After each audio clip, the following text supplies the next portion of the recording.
Bonjour, bienvenue dans Les énergies, c'est la vie, le podcast où l'on explore ensemble les liens entre ton corps, tes émotions, ton énergie et ton système nerveux. Je suis Claudie, ancienne infirmière devenue énergéticienne. Ici, pas de recettes miracles, juste des clés concrètes et profondes pour t'aider à retrouver ton équilibre intérieur et transformer ta relation avec toi-même. Installe-toi confortablement, on commence.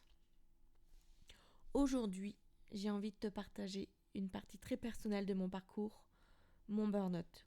J'ai même envie de te dire mes burn-out. Pas comme une faiblesse, mais comme le début d'une transformation.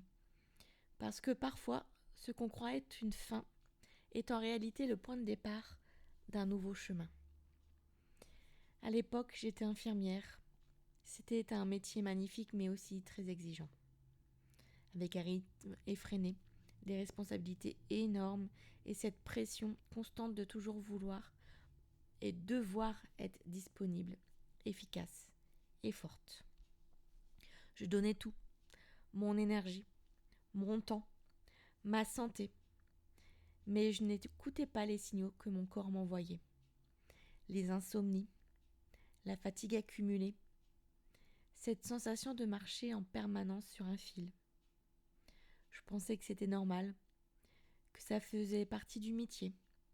Alors j'ai continué, encore et encore, jusqu'au jour où mon corps m'a dit stop. Le moment où tout a basculé. Un jour, vraiment, tout a basculé pour moi. Je me suis retrouvée incapable d'avancer. Une fatigue écrasante, une anxiété permanente. Je faisais des crises d'angoisse au niveau du RER. À chaque fois que j'arrivais à la gare de RER, j'avais une crise d'angoisse. Et uniquement pour aller travailler. La perte totale de sens. Je ne me reconnaissais plus. J'étais agressive envers les patients. Je n'avais plus aucune patience. Tout m'embêtait, pour rester poli. Rien n'allait. J'ai longtemps résisté, essayé de tenir bon, de prouver que j'étais forte, de me prouver que j'étais forte. Jusqu'au moment où mon corps a dit stop. C'était violent, mais nécessaire. Comme si la vie me mettait devant l'évidence. Tu ne peux plus continuer comme ça. Et j'ai vraiment mis du temps avant d'écouter mon corps. Et la chute fut vraiment très très brutale. Ce burn-out, je ne l'ai pas vécu comme une fin, mais comme une porte vers autre chose. J'ai commencé à explorer, à chercher des réponses ailleurs.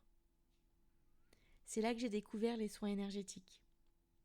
Puis, pas mal d'années plus tard, le travail avec le système nerveux. Ce n'était pas un chemin tout droit. J'ai testé, j'ai échoué, j'ai recommencé.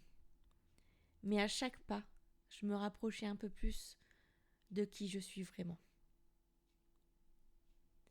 Petit à petit, j'ai compris que le burn-out n'était pas une punition, mais une réorientation. Il m'a poussé à quitter un chemin qui n'était plus aligné avec moi, pour en créer un autre, plus vivant et plus juste. Je vais quand même te faire un petit détail là-dessus, c'est que j'ai quitté le monde hospitalier de l'armée pour partir dans le monde de la médecine du travail en entreprise. J'ai refait les mêmes erreurs. Et donc j'ai fait un deuxième burn-out.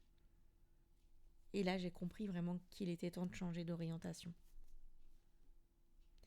Et par la suite, vraiment très récemment, c'est là où j'ai découvert le système nerveux, le nerf vague surtout, et la théorie polyvagale. Donc, ce que m'a appris ces burn-out, surtout, ils m'ont appris 3 choses essentielles. À écouter mon corps avant qu'il ne crie. À reconnaître la puissance des émotions comme des messagères et non comme des ennemis. À oser changer de voix, même si c'est inconfortable, même si ça fait peur. Parce que c'est là que se trouve la vraie transformation. Et je sais, tu vas me dire, c'est difficile. Très difficile de changer de voie. C'est l'inconnu. Mais ose, s'il te plaît, ose. Aujourd'hui, tout ce que je propose est né de cette épreuve. Je sais que beaucoup de femmes vivent ce que j'ai traversé. Et je veux te montrer qu'il est possible de transformer ce chaos en force et de retrouver ton pouvoir.